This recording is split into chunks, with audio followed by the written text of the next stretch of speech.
pessoal está chegando ainda.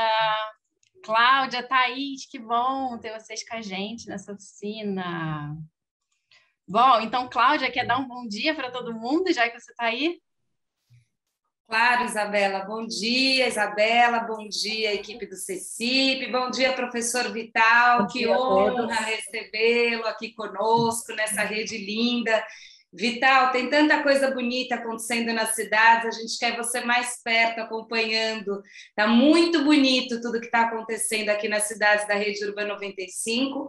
A gente vem de um final de semana de Caruaru, né, que faz parte do primeiro ciclo de municípios que a gente apoiou, do segundo ciclo, né? Tiveram as cidades pioneiras, depois a gente teve o segundo ciclo, e Caruaru, esse final de semana, junto com o Instituto Alana, fez ali um espaço público naturalizado, junto com as crianças, uma semana de escuta, de processo, de construção. Eu trago isso para a gente começar o nosso webinar de hoje, né? Lembrando que a gente vai trabalhando ali arduamente, construindo os nossos planos, construindo os nossos projetos, e de repente a gente começa a enxergar o resultado disso tudo no território, né? Caruaru está conosco já há mais de um ano e foi um fim de semana de muita celebração. Então, a gente compartilhou as fotos com os colegas, quem não pôde ver, depois olha no WhatsApp, né, para acompanhar um pouquinho, porque esse processo de parceria com a Rede Urban, ele não só, né, dá os nossos frutos que a gente busca estrategicamente, nos documentos, nos planos municipais, como a gente vai falar hoje, mas também na mudança da realidade que vai acontecendo ali, nas cidades, no território, para cada uma das crianças.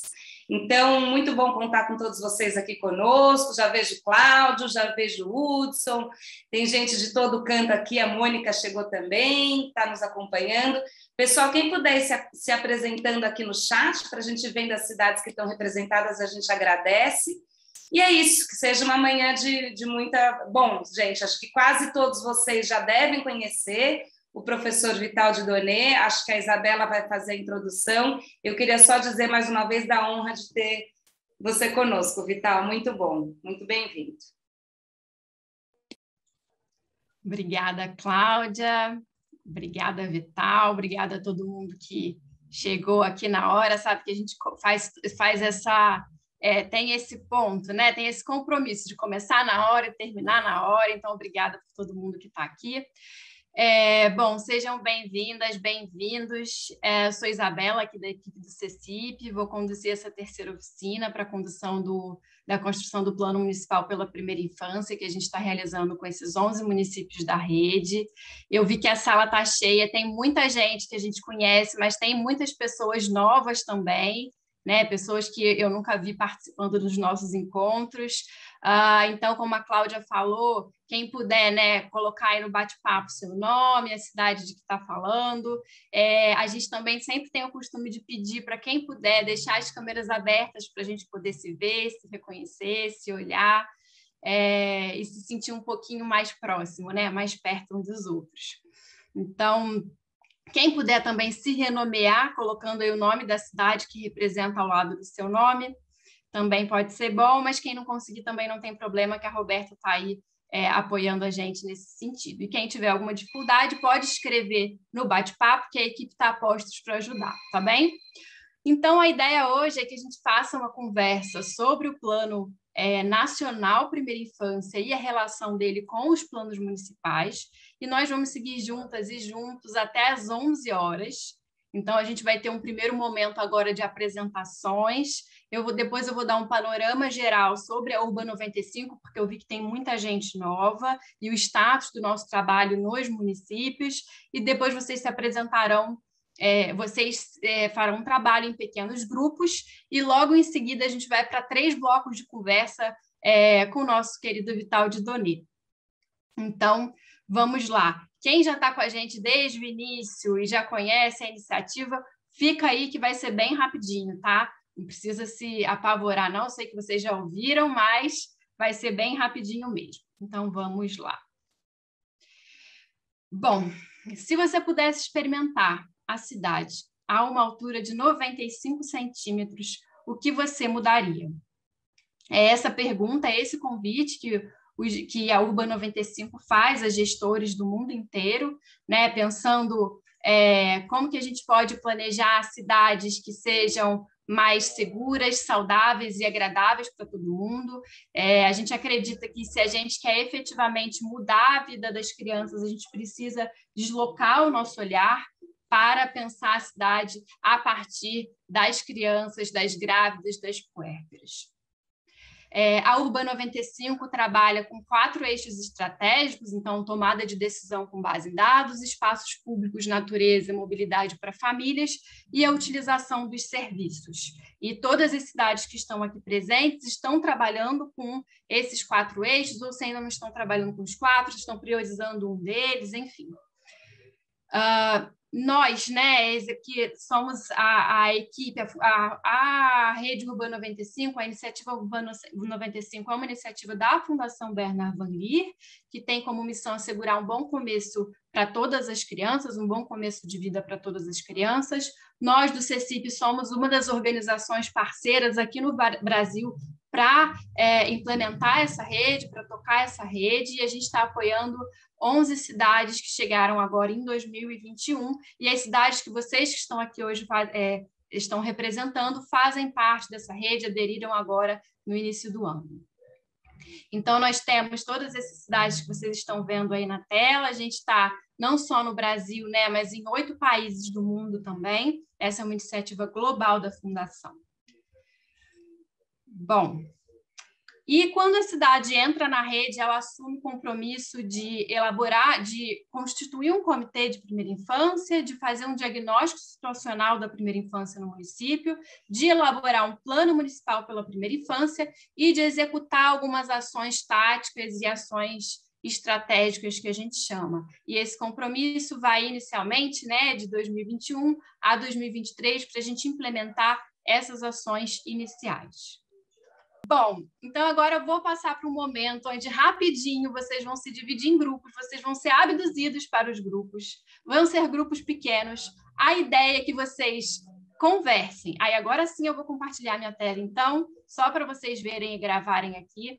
A ideia é que vocês falem o nome de vocês, a cidade de vocês, a área em que vocês trabalham e qual é a expectativa de vocês para o encontro de hoje.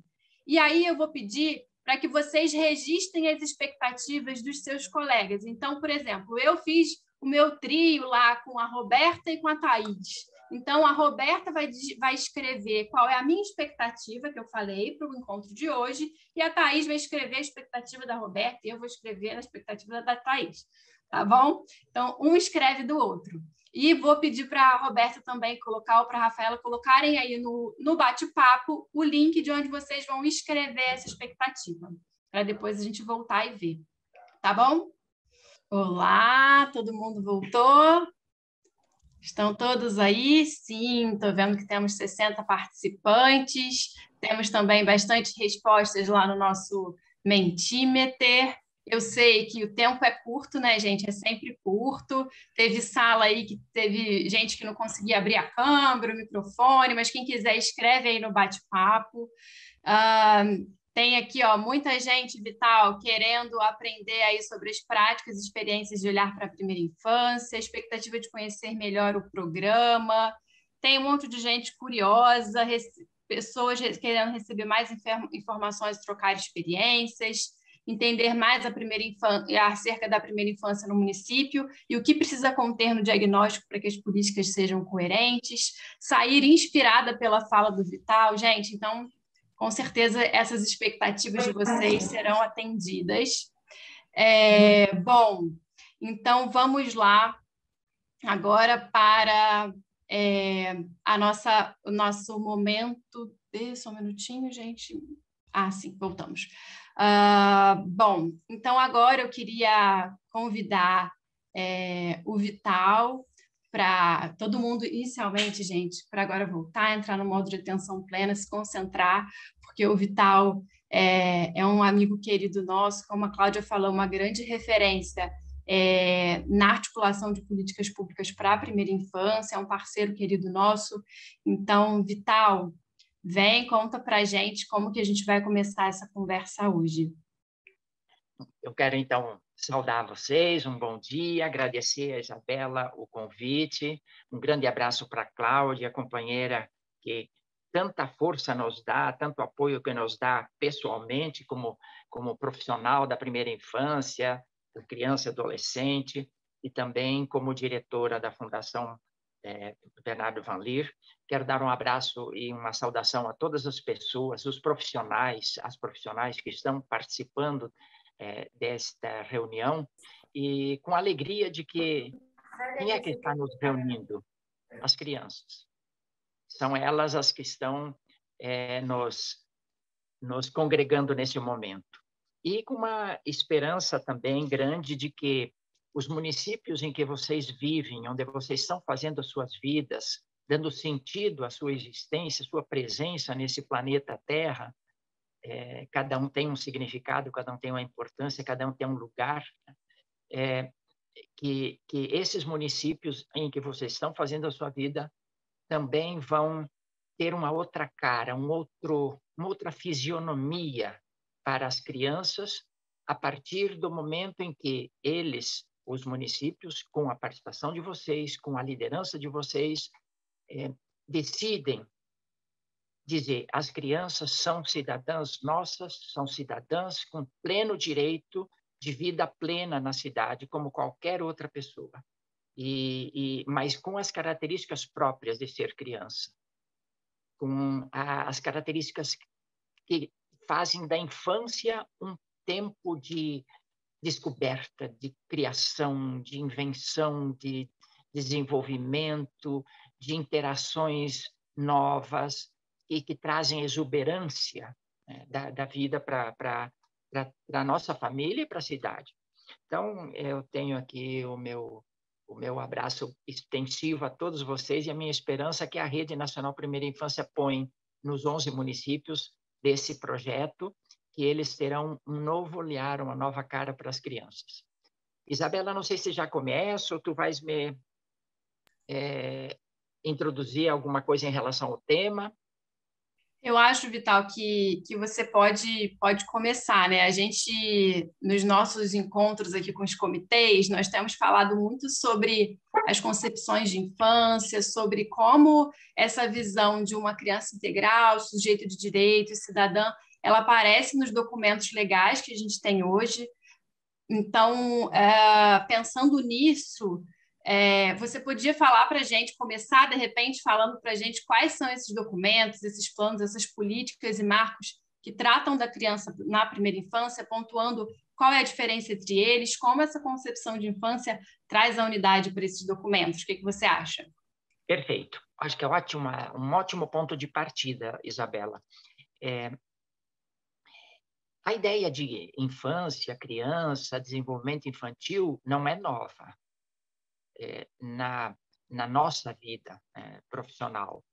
Desde que a gente começou a estudar, viu que uma quantidade de ciências, uma diversidade de estudos e pesquisas nos trouxeram informações sobre o desenvolvimento humano a partir do começo da vida. A psicologia, a biologia, a educação infantil, a educação em geral, a sociologia da infância, a filosofia.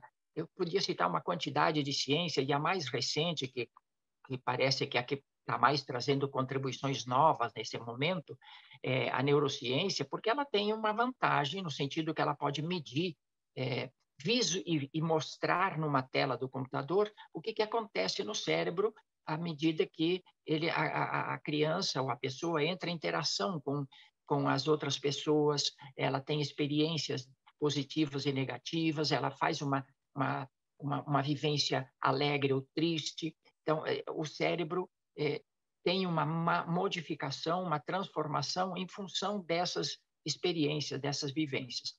E a vantagem, então, da neurociência, nesse sentido, que ela tem essa neuroimagem que nos mostra, puxa, é isso que está acontecendo. E o que essas ciências em geral, não só a neurociência, todas elas que se debruçaram sobre a primeira infância, para saber como que o ser humano se forma e o que acontece nos primeiros anos de vida, todas elas são unânimes em dizer os primeiros anos de vida são os mais marcantes, aqueles que criam uma marca mais profunda na personalidade humana. no modo de ser, de pensar, de interagir, das expectativas em relação a si mesmo, em relação ao futuro, em relação às outras pessoas, da coragem ou da timidez da pessoa de enfrentar os desafios. Os primeiros anos de vida são aqueles que mais profundamente marcam esses comportamentos que vão se desdobrar ao longo da vida. Então, a ideia de primeira infância é uma ideia muito forte, é uma ideia muito, muito presente no mundo inteiro, e isso pervadiu, saiu do campo da ciência e da experiência profissional para a política. Houve necessidade de pensar, poxa, mas se isso é tão importante, se isso é tão sério, se isso é tão marcante, nós não podemos deixar passar. Não podemos fazer de conta que não é assim. Então, aí a sociedade, por meio de suas organizações internacionais, como a ONU, Unesco, Unicef, e fundações, institutos, e aí vocês têm o exemplo muito prático, muito concreto e presente da Fundação Bernardo Van Leer, e muitas outras, voltaram-se para a primeira infância no sentido de que instrumentalizar o próprio Estado e a sociedade para darem uma atenção mais adequada às crianças nos primeiros anos de vida, dada a relevância das experiências infantis, tanto para as coisas boas, para o bem, como para as coisas ruins, desagradáveis. Então, aí surgiram, então, depois de toda uma construção científica sobre desenvolvimento infantil e a relação entre experiências e vivências e valores das pessoas, surgiu todo um arcabouço de leis ou de princípios, de diretrizes e de compromissos. A mais famosa mundialmente é a Declaração dos Direitos da Criança e depois a Convenção dos Direitos da Criança da ONU. Mas um ano antes da Convenção dos Direitos da Criança da ONU, já o Brasil proclamou a Constituição Federal de 1988. A Convenção é de 89. E nessa Constituição está muito forte e presente o dever da família, da sociedade e do Estado em assegurar com absoluta prioridade os direitos da criança e do adolescente, direitos à vida, à alimentação, à saúde, à educação, à cultura, etc. Então, vocês talvez saibam até decor o artigo 227 da Constituição Federal, que ele é um marco mundial, porque nenhum outro país chegou a declarar dessa forma, com tanta clareza, o dever de assegurar com absoluta prioridade os direitos da criança e do adolescente. Em seguida da Constituição, se criou o Estatuto da Criança e Adolescente para substituir aquele velho, caduco, eu diria até pernicioso, Código de Menores, né? Porque ele via a criança como um menor e não como uma pessoa. Ele via a criança sob o ponto de vista da infração e não da construção da sua personalidade. Ele via a criança sobre o risco social e não como possibilidade. E aí surge o Estatuto da Criança e Adolescente, criando um sistema de garantia dos direitos da criança, já não mais olhando para a criança como perigo, como risco, como peso, como ônus, como infração, possibilidade de ser infrator, mas como sujeito de direitos, com potencialidades, com imensa capacidade de participação e desenvolvimento, com potencial que a gente tem a obrigação de ajudar a pôr em prática. Só que o Estatuto estava preocupado e voltou-se para a faixa de 0 a 18 anos. E como os problemas na época que estavam afetando muito essa faixa etária se concentravam na adolescência, a violência, drogadicção, os problemas de infração à lei e que o Código de Menores insistia neles, então também o Estatuto deu mais atenção para essa faixa de idade. Passados uns anos e já montando todo o funcionamento dos conselhos tutelares, Conselho de Direitos e todos os órgãos do Sistema de Garantia de Direitos, houve necessidade de a gente focar o olhar para os primeiros anos de vida, porque ali dar uma atenção especial. É como se fosse assim, pegar uma lente de aumento e focar nos primeiros anos de vida. O que acontece aí? O que é importante dar atenção nesse período? Quais são as características específicas da primeira infância, que são os 6 anos iniciais da vida? Então, se construiu o marco legal da primeira infância, não para competir com o ECA, não para criar um nicho separado, mas para dizer, olha, Estatuto da Criança e Adolescente, você que procura estatuir, construir crianças e adolescentes sadios, saudáveis, participantes, equilibrados, que têm uma vida plena, nós estamos trazendo uma contribuição a você, para você ser mais eficiente nos primeiros 6 anos de vida. Então, o Marco Legal da Primeira Infância é um complemento e uma expansão pelo fato de focar os detalhes daquilo que é fundamental nos primeiros 6 anos de vida. Esse que é o Marco Legal da Primeira Infância, ou a Lei 13.257, que foi aprovada, sancionada no dia 8 de março de 2016. E aí? Tivemos as concepções: criança, pessoa, sujeito de direito, participante, capaz, competente, cidadã. Tivemos a estrutura legal, o marco jurídico da Constituição, do Estatuto da Criança e Adolescente, do Marco Legal da Primeira Infância, além da Convenção dos Direitos da Criança, que foi incorporada na nossa legislação por decreto do Congresso Nacional e depois por decreto do Presidente da República. E basta a legislação? Basta a gente ter esses conceitos? Não. É preciso decisão política. E o que é o instrumento da decisão política? São as políticas públicas. É ali que o governante, o gestor público, o responsável por uma ação, decide e define o que vai se fazer. Então, a política é a decisão de uma vontade política, de uma vontade de atender aqueles direitos que o Marco Legal da Primeira Infância já estabeleceu, ou que a legislação em geral estabeleceu.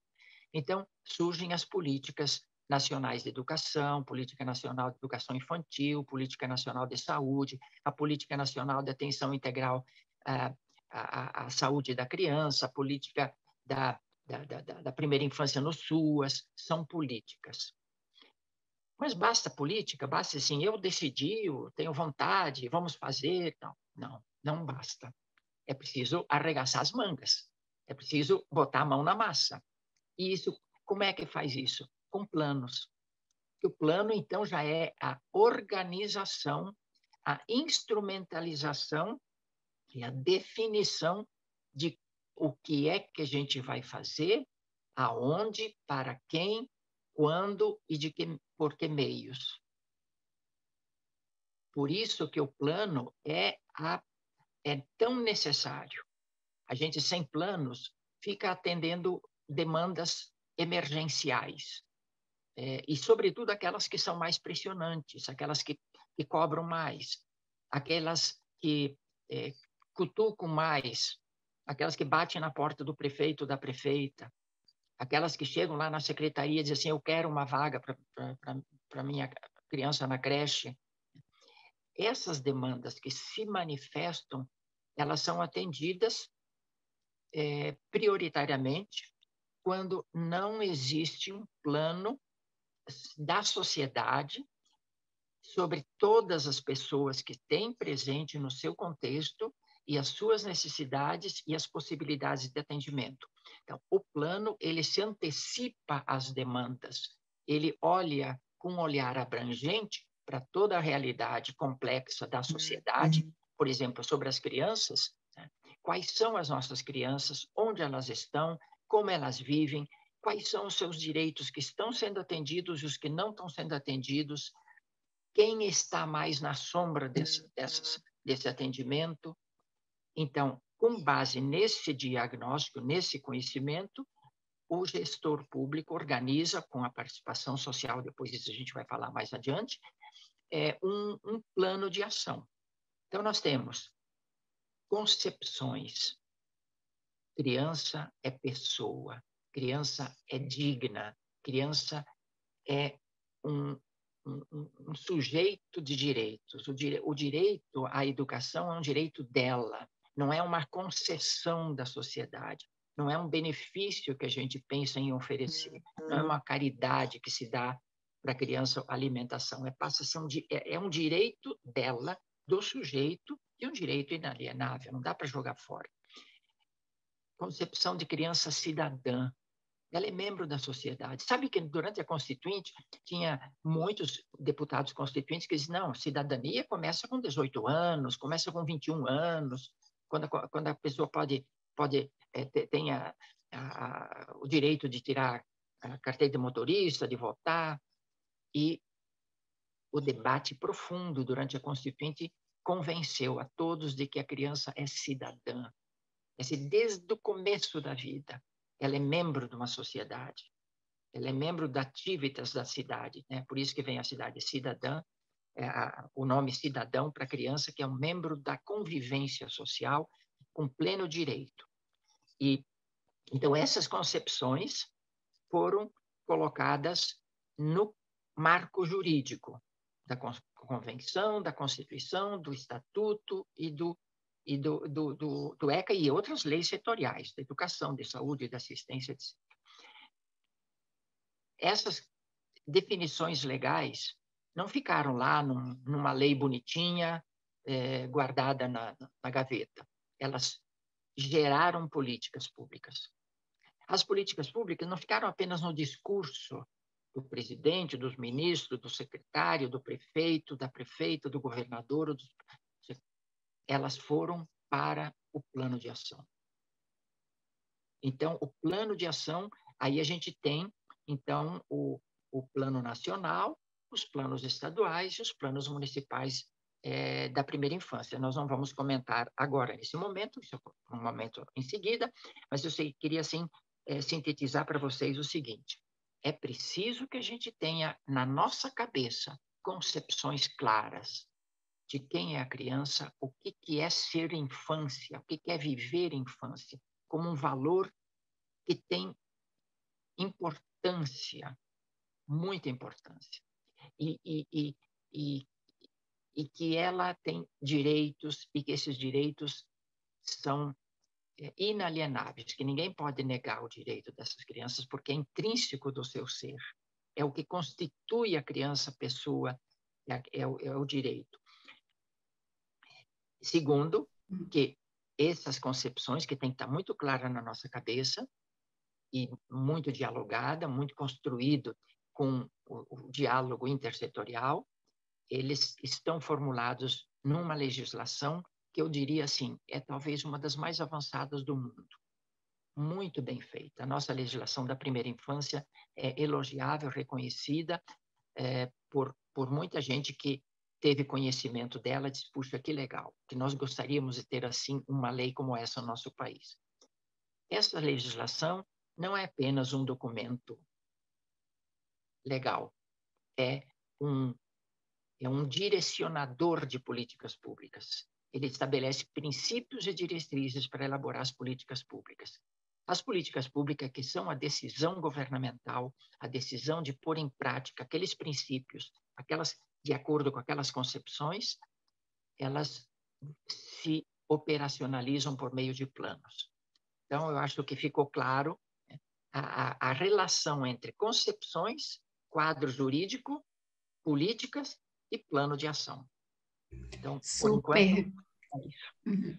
Vital, obrigada. E trazendo agora mais, né, para esse momento que os municípios estão, de levantar os diagnósticos, de fazer os diagnósticos, Você pode falar um pouco mais sobre o Plano Nacional da Primeira Infância, né? O Plano Nacional Primeira Infância, como que ele está constituído, o que são as ações finalísticas, as ações meio, e como que elas se relacionam com os planos municipais pela primeira infância, como que a gente pode trazer esse olhar do Plano Nacional para os planos municipais pela primeira infância e também para o diagnóstico, que é a fase que os municípios estão agora. Pois é, vamos lá então. Eu acho interessante que Isabela tenha posto essa questão, porque é a continuação desse raciocínio. Que planos a gente tem? Bom, vocês sabem que vocês mesmo que atuam no município, tem o Plano Municipal de Saúde, tem o Plano Municipal de Assistência Social, tem o Plano Municipal de Educação e vários outros. Plano de Convivência Familiar e Comunitário, Plano de Combate à Violência contra a Criança, Plano contra a Exploração Sexual, tem plano para erradicação do trabalho infantil, etc. Então, existem muitos planos. Perfeito. O Brasil avançou muito nas últimas décadas na construção de planos de ação. Mas a gente percebeu em 2009, na Rede Nacional Primeira Infância, nós percebemos que esses planos estão separados uns dos outros, eles não dialogam entre si. A educação faz o seu plano municipal de educação, mas não está conhecendo o plano de assistência social.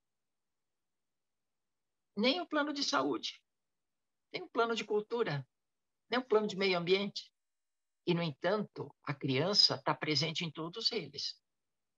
Então, o mesmo sujeito, Pessoinha, Marcela, Paulo, Antônio, essas crianças, elas transitam nos diferentes ambientes onde existe um plano de ação, mas a criança é uma só. Então, a gente pensou assim, bom, se nós precisamos atender todos os direitos da criança e nós temos vários planos, vamos articular esses planos numa visão integrada, para que a gente possa ver quanto eles se complementam, quanto eles se relacionam, quanto eles se interdependem. E, ao fazermos isso, percebemos que faltavam áreas não cobertas por planos. Quando a gente parte da criança como sujeito integral, com todos os seus direitos, numa visão global da criança, que a gente chama de visão holística, a gente vê que ela é atendida de diferentes formas, por diferentes planos, mas de forma fragmentada. Então, nós vamos superar essa fragmentação. Vamos construir um plano integral e integrado. Integral no sentido de atender todos os direitos da criança de forma integrada, articulada, combinada. Então, a gente construiu o Plano Nacional pela Primeira Infância. Quais são as características desse plano? Primeiro, as concepções de criança como pessoa, cidadã, sujeito de direitos, e todos os direitos da criança, que eles formam essa visão global, holística da criança. Segundo, um plano que fosse construído com participação social, governamental e social. Porque a gente não constrói uma visão holística da criança sozinho, individualmente. Cada profissional tem o seu olhar específico. A assistente social vê a criança como nas suas interações familiares e comunitárias. O psicólogo vê a criança na sua constituição de sujeito, seus aspectos psíquicos. O pedagogo, o educador, vê a criança como um sujeito de construção de conhecimento, de habilidades, de valores. E assim sucessivamente, a medicina, a saúde, vai ver a criança do ponto de vista da saúde física e mental, e etc. Mas quando a gente junta esses profissionais ou essas organizações, cada um contando a sua experiência, a sua vivência, o seu conhecimento, traz a contribuição para a gente construir uma visão holística. Então, a minha visão de pedagogo foi complementada pela visão do psicólogo, do assistente social, do agente de cultura, da pessoa que atua na cidade, na organização dos espaços de interações urbanas. Então, ele foi me trazer, essas pessoas foram nos trazendo os seus olhares, as suas linguagens, as suas percepções, as suas experiências, e a gente foi construindo, então, uma concepção global, holística, integrada de criança. Quanto mais gente participa, mais aspectos trazem para enriquecer essa visão de criança. Quando vocês aí no seu município reunirem pessoas que trabalham com criança indígena, que criança quilombola, dos que tiverem, né? Porque tem município que não tem determinados infâncias. Mas o que a gente normal, às vezes a gente tem na nossa cabeça uma concepção de infância única. A criança branca do centro da cidade, aquela que a gente mais vê, ou a criança negra, que em confronto com outras situações, ou a criança da zona rural. Mas existem muitas outras diferenças nas infâncias que são trazidas para a roda da nossa conversa quando a gente chama as pessoas para participar. E cada um tem direito à sua palavra e trazendo a sua contribuição. Então, a gente constrói essa visão holística. Isso que o Plano Nacional fez.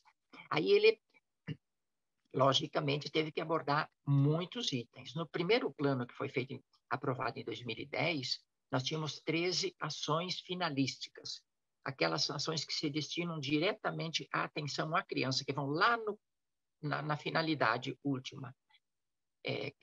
Crianças com saúde, a criança na sua relação com a família, a diversidade das infâncias, a educação infantil, a criança como produtora de cultura, etc. Já na atualização do plano que nós fizemos em 2019 e 2020, trouxemos novos olhares, novas abordagens. Então, chegamos a 18 ações finalísticas. Eu vou ler para vocês. Vocês têm isso no Plano Nacional Primeira Infância, mas só para vocês terem a visão de que corre muito mais água por baixo da ponte do que aquela que a gente vê no momento que a gente está passando. O Ponte é testemunha disso. Olha, criança com saúde, educação infantil, as famílias e as comunidades das crianças, e nós botamos no plural, porque não existe só um modelo de família e só um modelo de comunidade. Assistência social às famílias com crianças na primeira infância. O tema da convivência familiar e comunitária, que é tão crucial, né? Das crianças vítimas de violência, de violação dos seus direitos. Aí, o direito do brincar, cada vez menos presente, cada vez mais artificializado pela tecnologia das telas planas, cada vez menos madeira e natureza no brinquedo da criança e cada vez mais plástico, vermelho, verde e azul.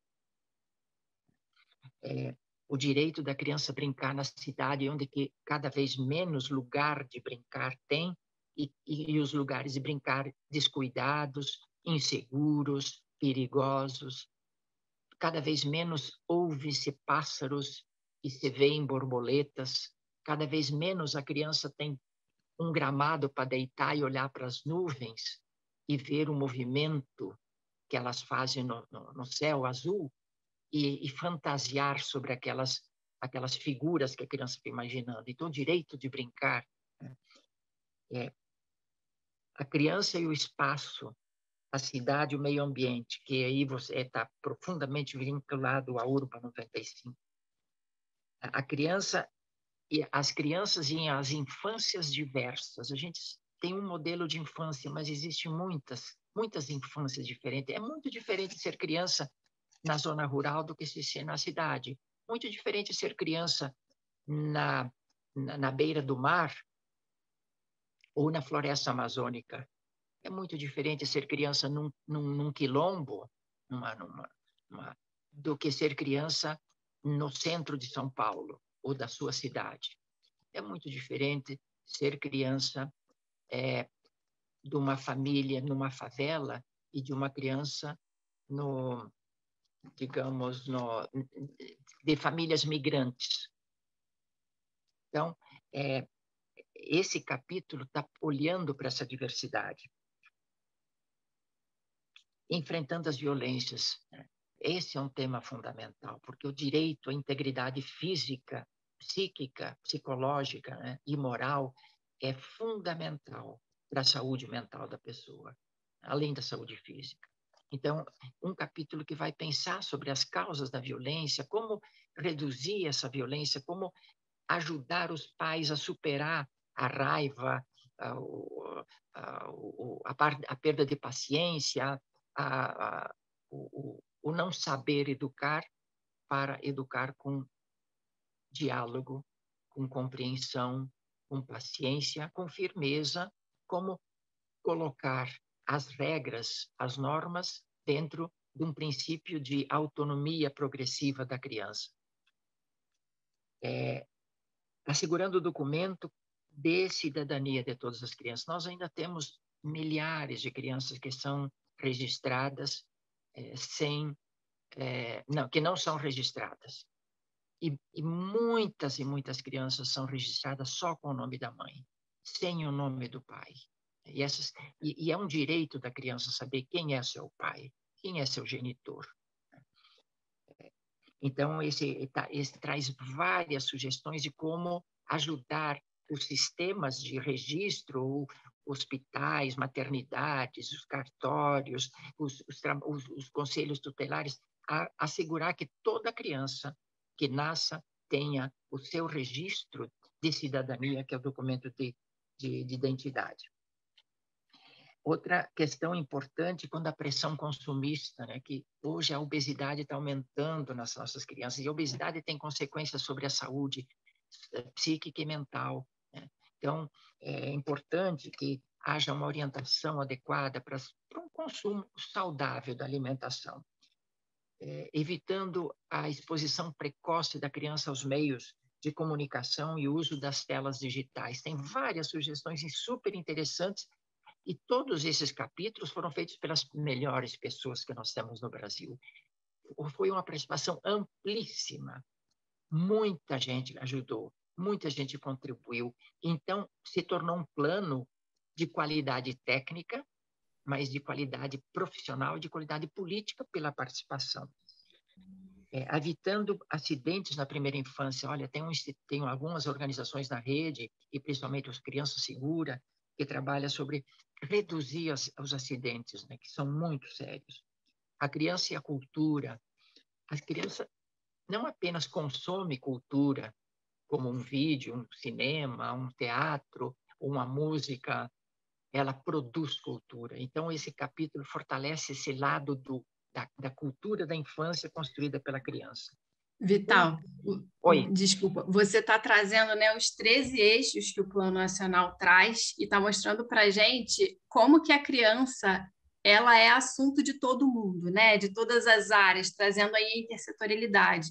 A gente sabe que nos últimos tempos, né, isso tem sido, as políticas intersetoriais têm ganhado cada vez mais espaço, né, dentro dos municípios. Mas quando a gente fala de primeira infância, essa intersetorialidade acaba ficando ainda, às vezes, muito restrita ali à tríade, né? Saúde, educação, assistência. Você falou agora de várias já outras áreas, né? Que são responsabilidade de outros setores.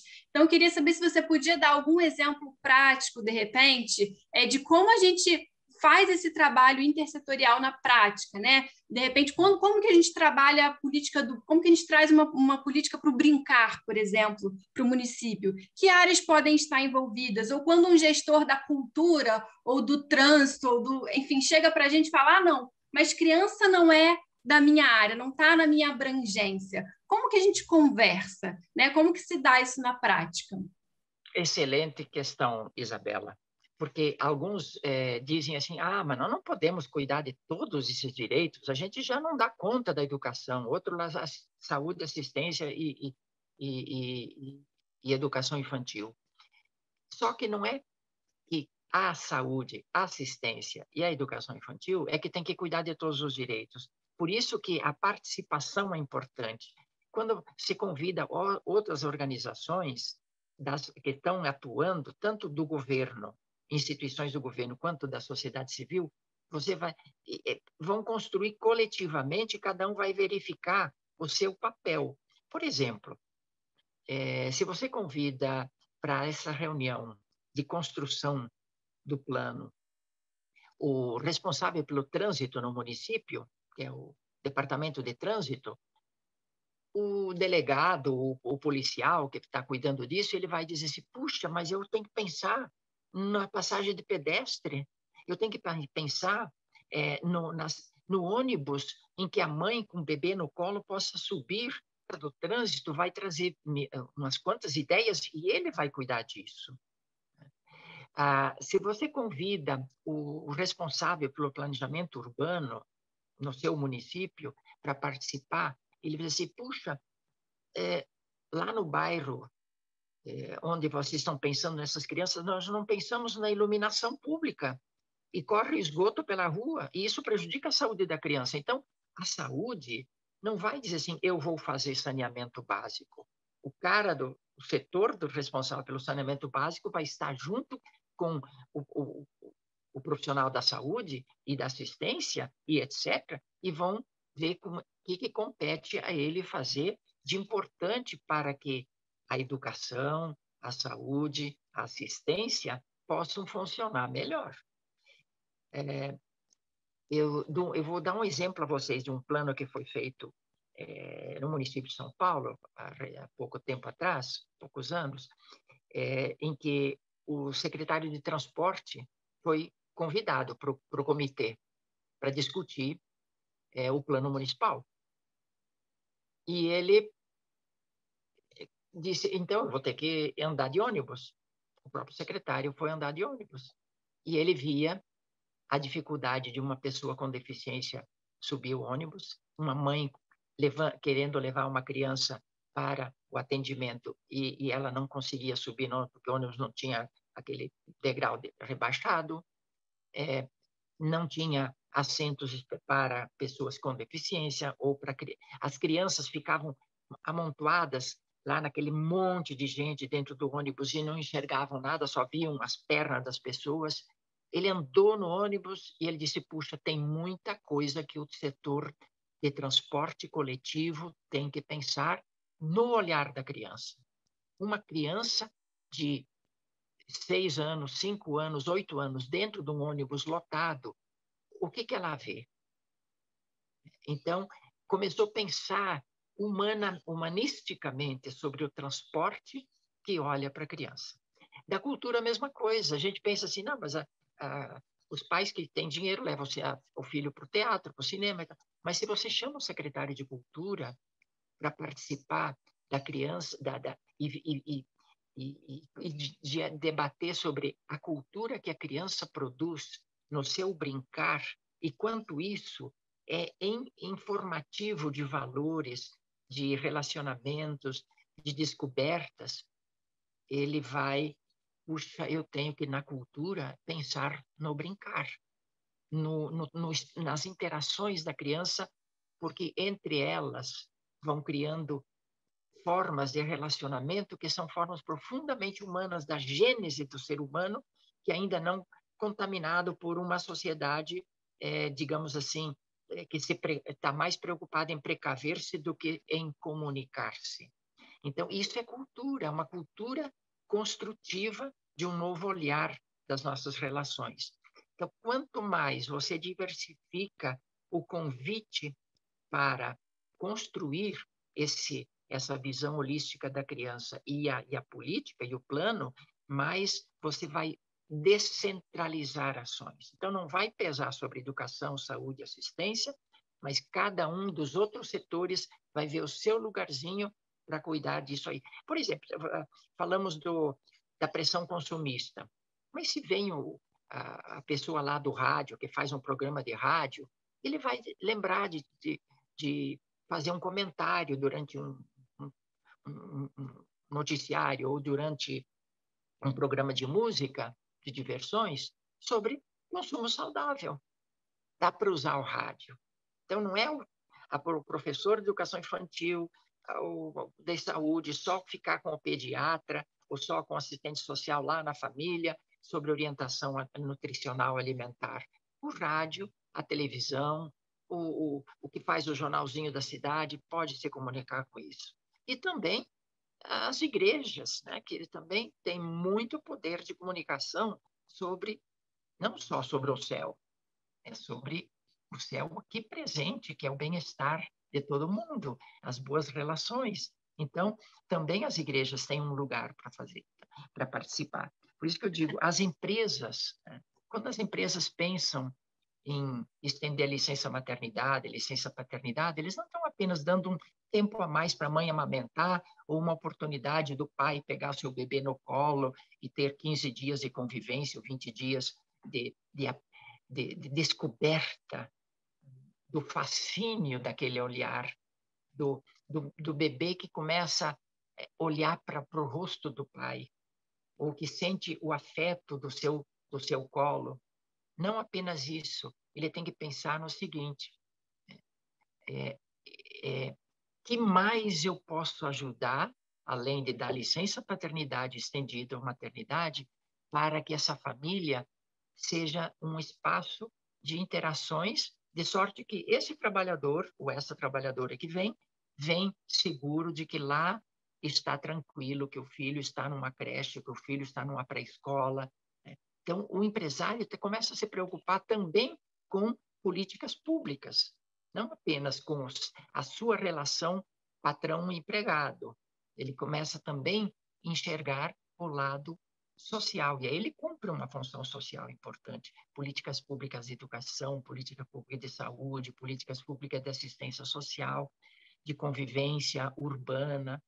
Então, cada um dessas pessoas vai assumir um papel próprio. Aí não vai pesar sobre educação, saúde e assistência, mas vamos nos sentir um grande grupo no município, cada um cuidando do seu ladinho. Muito bom, Vital. Muito inspirador, né, gente? Ouvir o Vital é sempre, ó, deixa a nossa cabeça aí fervilhando de ideias e de inspirações. Obrigada, Vital. Bom, então agora, antes da gente passar para o próximo bloco, eu sei que vocês estão aí cheios de perguntas, né, latentes, cheios de dúvidas ou de comentários que querem fazer com o Vital. A gente vai fazer esse momento de perguntas, mas ele vai ser um pouco diferente do que a gente geralmente faz, que é colocando aí no bate-papo. Eu vou pedir para vocês separarem aí, pensarem em um minutinho. Quais são as perguntas que estão com vocês até agora, ou o que vocês já trouxeram e que ainda não foi falado. E a gente vai para os grupos, e aí nos grupos vocês vão compartilhar com seus pares quais são esses desafios, esses questionamentos, pensando também no momento que vocês estão no município de vocês, né? A maioria dos municípios já está levantando os dados diagnósticos, alguns municípios já levantaram e começaram a fazer reflexões sobre esses dados, e outros já estão partindo para os desafios, né? Já estão mapeando aí quais são os desafios e começando a pensar aí já no plano municipal pela primeira infância propriamente dito. Então, eu vou dividir vocês em grupos, e aí vocês vão ter esse primeiro momento, vocês vão ter 15 minutos nesses grupos, e vocês vão ter um primeiro momento para vocês conversarem um pouco, colocarem esses desafios, essas dúvidas. Eu vou botar de novo o link para todo mundo aí, Roberta, se puder colocar já no bate-papo, é o mesmo link do Mentimeter, e nesse link vocês vão tirar uma dúvida do grupo para a gente voltar para o grupão. Tá? Então, a gente vai retornar para o grande grupo com uma dúvida comum de todos vocês. E aí eu não sei se vai dar tempo da gente responder a todas elas, mas a gente se compromete, acaso a gente não conseguir responder alguma, a gente voltar a responder posteriormente, certo?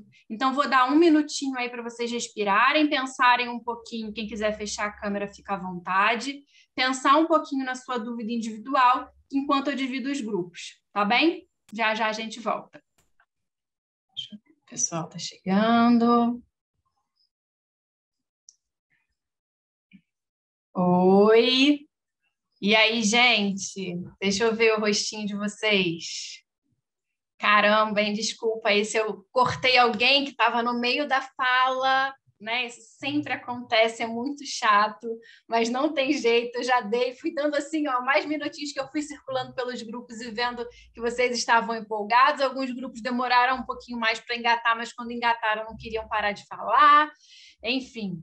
Então, agora chegou o momento da gente trazer as perguntas. Eu vou compartilhar a minha tela aqui para vocês verem. Nessa daqui, ó. Como alinhar a gestão das políticas públicas para a primeira infância numa matriz intersetorial e interinstitucional a partir das 18 ações estratégicas, ações, marcos para potencializar o fazer juntos para resultados efetivos. Quem fez essa pergunta? Fui eu, a Lu, aqui de Sobral. Foi Lu. Pronto. Quer falar um pouquinho sobre ela? Certo. O contexto da pergunta, né, vem de uma experiência local, né, assim, nosso primeiro plano municipal, ele foi construído em 2014 para 2015 e, na verdade, assim, até na fala dos demais participantes do grupo, os municípios são solicitados a elaborar vários planos, né? Tem o plano da saúde, tem o plano da educação, tem o plano da gestão municipal, tem planos complementares, e a gente vai percebendo que as ações da primeira infância, ela vai se diluindo nesses planos, né? E aí os municípios são chamados também a elaborar um plano de ação voltado para a primeira infância. E se não tiver, assim, uma instância local e uma decisão política de revisitar esses planos e priorizar as ações, a gente, assim, não consegue dialogar e se perceber que mesmo estamos separados, tem hora que a gente tem que se juntar, né? Sair do quadrado, sair do umbigo. Então, como pensar, né? Como a rede pode pensar um mecanismo de monitoramento e avaliação eficiente e eficaz para que a gente possa mensurar esses resultados, né? Considerando que nós, no nosso fazer setorial, nós temos já ações, mas ao mesmo tempo a gente tem que fazer esse alinhamento com o segundo plano nacional, que tem 18 ações estratégicas. E assim, pelo material que eu li do segundo plano nacional, que traz 18 ações estratégicas, assim, cada área a gente percebe a construção de embasamento que foi se diferenciando, né? Teve algumas ações estratégicas que ela foi bem mais explorada, com sugestões e dicas, outras se deu de uma forma mais superficial, a gente não percebe, assim, um nivelamento quando olha de uma ação para outra, né? Então, assim, para os municípios que estão fazendo esse revisitar do primeiro plano para o segundo plano, a gente sente essa falta, né, dessa sustentação teórica e prática do plano para subsidiar os municípios. Então, Ótimo. é um desafio, assim, compensar, né, algo que a gente consegue agregar e todos somarem em torno de um prol, que é a primeira infância. Ótimo, Luiz, já vou emendar nessa sua pergunta, né? Teve uma pessoa que perguntou aqui também, um grupo, como proceder com o processo de acompanhamento e monitoramento e quando proceder com avaliação. Então, Vital, está contigo de novo a bola. Muito bem, uma pergunta difícil. Eu acho que a minha resposta pode não resolver toda a questão muito bem posta pela colega de Sobral. Eu diria o seguinte, de forma assim bem prática, quando você junta, articula, convida, né, os responsáveis por os diversos planos A, B, C, D, vai verificar que algumas coisas estão faltando, né? E aí o Plano Nacional fez esse trabalho prévio, né? Então, por isso que ele não tem só 3 planos de educação, saúde, assistência ou 4 de cultura, ele tem também chega a ter 18, fora aquelas ações meio, que é formação, que é monitoramento, que é financiamento, que é pesquisa, que é produção de conhecimento. Então, quando você traz esses planos para a mesa e todo mundo comenta sobre o seu, tendo em vista o conjunto dos direitos, vai perceber que é preciso complementar. Outra coisa, os planos são de curta duração. Plano de educação, de saúde e assistência são planos de 4 anos. Já o plano municipal, ele estende para 10 anos, no mínimo, plano municipal pela primeira infância, para dar garantia de continuidade. Aprovado por lei, de sorte que uma gestão tem que dar sequência e não engavetar o plano, porque já era da gestão anterior. Ele passa a ser um plano social, um plano da sociedade, confirmado pelo governo, pelo Poder Legislativo. E o Ministério Público tem condição de cobrar, e a Defensoria Pública também, porque é um direito, ela vai defender o direito da criança a ter continuidade naquelas ações. Então, ele é diferente dos demais em alguns aspectos. Quanto ao conteúdo, pode ser igual, pode ser juntando o que já existe, dando uma perspectiva de longo prazo, mas também ele também tem algo a mais, que ele tem a visão holística de todos os direitos da criança. Agora, é preciso, claro, fazer o monitoramento, é preciso fazer o acompanhamento. Eu acho que o Comitê Municipal Intersetorial de Políticas Públicas pela Primeira Infância encontra solução para essas questões de possíveis conflitos de um plano com outro, ou de um plano, ele detalha mais um item ou menos outro. Então, o plano municipal ele pode fazer com que as pessoas encarregadas dos setoriais revejam, repensem, bem como você disse com precisão, revisitar, né? E nessa visita, não é só para tomar um cafezinho ou comer um pão de queijo, é para revisitar no sentido de repensar o plano para ver quanto ele é bom e quanto ele pode ser melhor. E aí o diálogo vai ajudar, porque alguém que trabalhou num plano de cultura tem umas coisas a contribuir para o seu de assistência social. O de que trabalha na creche, na pré-escola, no plano de educação infantil, tem uma contribuição a dar para o setor de saúde. E eu acho que essa é uma contribuição importante, que o Plano Municipal pela Primeira Infância traz todos os planos para a roda e traz o diálogo intersetorial, e nesse diálogo intersetorial de gente que aprende a ouvir e a falar com respeito da sua experiência e escutar também a experiência dos outros, vai possibilitar com que cada um aperfeiçoe o seu setor. E, Vital, indo nessa linha aí de que você trouxe do diálogo intersetorial e enfim, de como a gente encontra, né, o espaço para todo mundo dentro desse plano, como a gente integra outros planos, a gente tem algumas outras perguntas aqui sobre esse tema também, que foram, cada secretaria tem a sua agenda, como encontrar esse caminho, essa interface, esse diálogo e, de fato, integrar os planos. Então, se você pudesse compartilhar alguma experiência prática nesse sentido. E tem uma pergunta aqui que é muito boa também, que é simples, mas afinal, de quem é o PMPI? E aí, nesse sentido, né, pensando também sobre até a questão financeira, né, ou o alocamento do plano, o alocamento dos recursos, como que se dá isso na prática pela sua experiência? Bom, em relação a como uma experiência prática de como fazer esse trabalho de articulação, já que todo mundo está super ocupado com seus planos, com as suas metas, com as suas ações, né?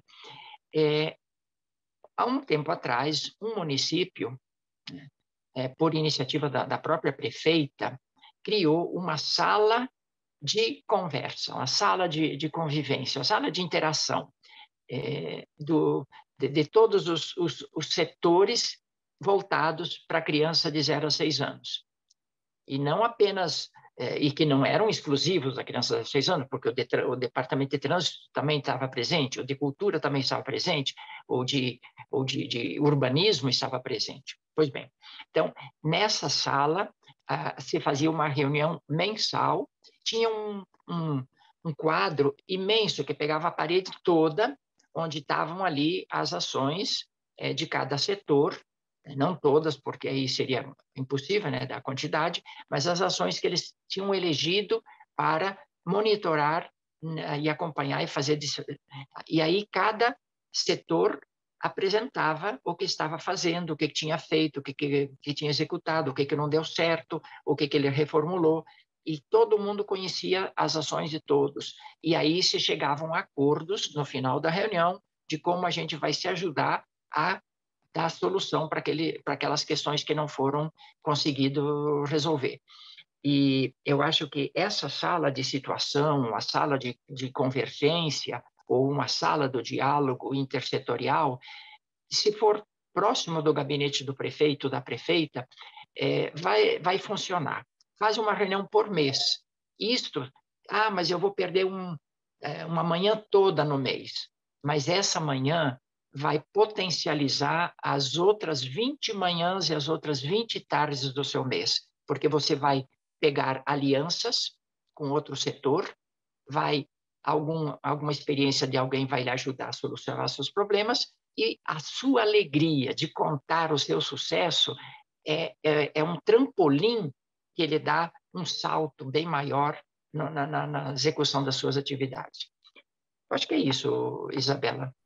Obrigada, Vital. Essa é uma forma de fazer monitoramento também. Ótimo.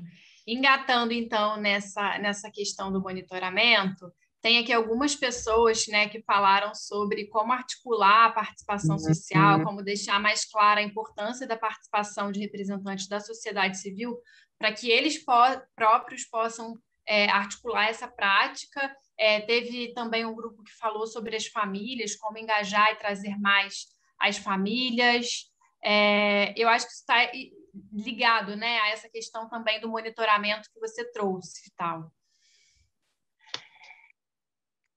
Eu acho um item importante, Isabela, nesse item é a comunicação. Nós colocamos no Plano Nacional pela Primeira Infância uma ação estratégica que é a comunicação social. A gente tem que informar a sociedade, tem que dizer o que está fazendo, daquilo que foi comprometido fazer. É importante que os pais saibam o que é pré-escola. Veja, por exemplo, agora na pandemia, quando fechou a escola, fechou a creche pré-escola, que os professores estavam mandando material, sugestões, dicas para os pais trabalharem, brincarem com as crianças, contarem histórias. Muitos pais souberam, puxa, mas a escola faz tudo isso?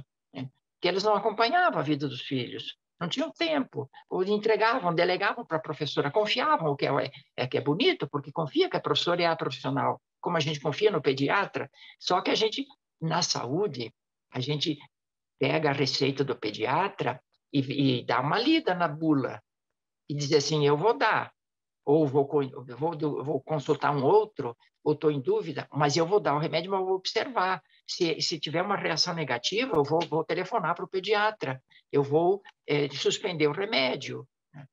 Quer dizer, na saúde a gente faz isso. E por que não faz isso na educação? Por que não faz isso na assistência social?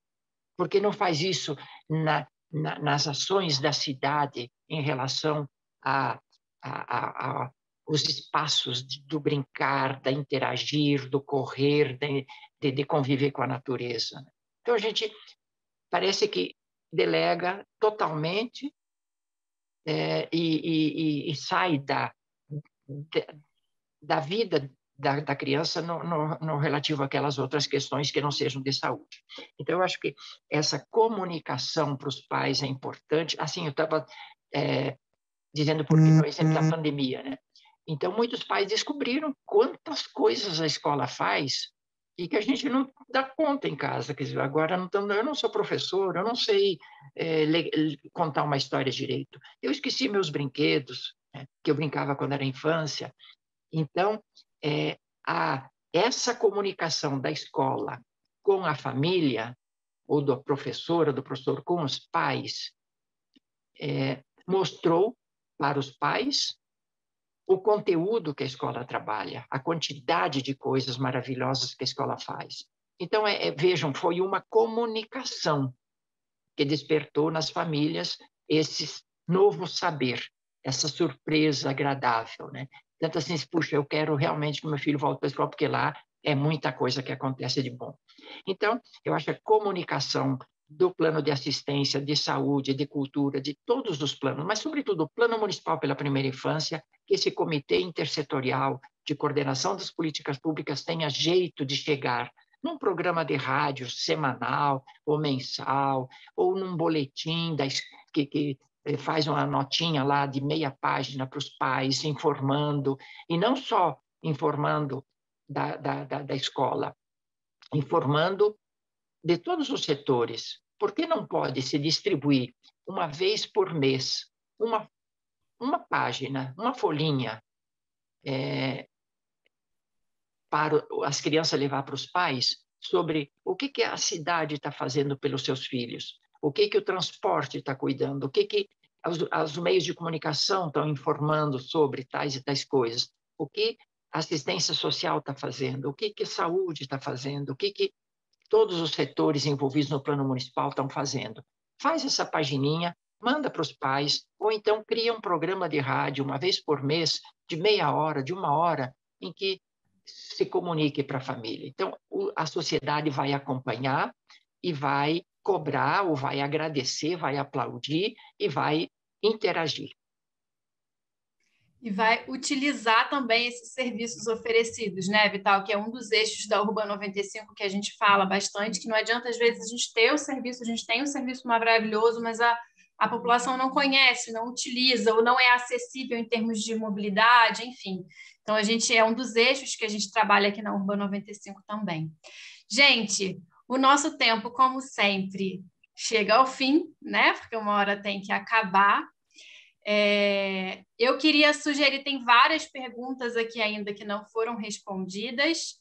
A gente tem ainda mais 4 minutinhos. Eu pensei da gente encerrar, mas quem quiser ficar ainda um pouquinho e que não teve a pergunta respondida, mas que quer muito que a pergunta seja respondida agora, quer trocar um pouquinho mais, que fique um pouco esses 4 minutinhos. Mas agora, então, a gente encerra. Agradeço a participação de todo mundo que esteve conosco até aqui. Vital, muito, muito obrigada. Vou abrir para você dar umas palavrinhas finais agora e a gente segue junto.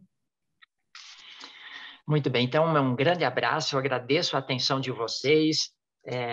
Eu, como eu disse no início, a gente tem a alegria de estar reunido pela criança, ou por causa da criança e para a criança. E a segunda coisa é a esperança da Rede Nacional Primeira Infância de que os municípios de vocês vão ter um rosto mais bonito, mais bem cuidado para as crianças. Um olhar terno, atencioso, carinhoso e, sobretudo, um olhar de cuidado integral. O Plano Nacional pela Primeira Infância tem uma palavra importantíssima e que conseguiu se colocar no marco legal da primeira infância, que é posterior ao plano. O plano foi em 2010, né? E agora atualizado em 2020, mas o marco legal da primeira infância é de 2016. Começou a ser elaborado em 2013 e 2014. Qual é a palavra? Cuidado integral. Nós temos que fazer a cultura do cuidado. Eu acho que esse olhar zeloso, atento, cuidadoso, não é apenas do pediatra, do professor de educação infantil, do assistente social, da nutricionista, da enfermeira, é o olhar do padeiro, é o olhar do motorista de ônibus, é o olhar da pessoa que passa de moto, de bicicleta, olhar para a criança com ternura, com carinho, com respeito, com responsabilidade. Se tem uma criança passando dificuldade, todos somos responsáveis. Ninguém pode cruzar os braços e dizer assim, isso não me pertence. Por que a política pública não cuida? Eu vou cuidar das políticas públicas para que elas cuidem.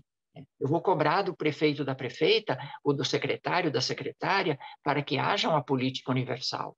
Então, esse cuidado tem que penetrar em todos nós, cidadãos, não apenas no governo. Acho que o governo tem que ser cobrado por todos os cidadãos, mas a gente cuida da criança também no dia a dia. O Tolstói tem uma frase muito bonita que ele diz, se você quer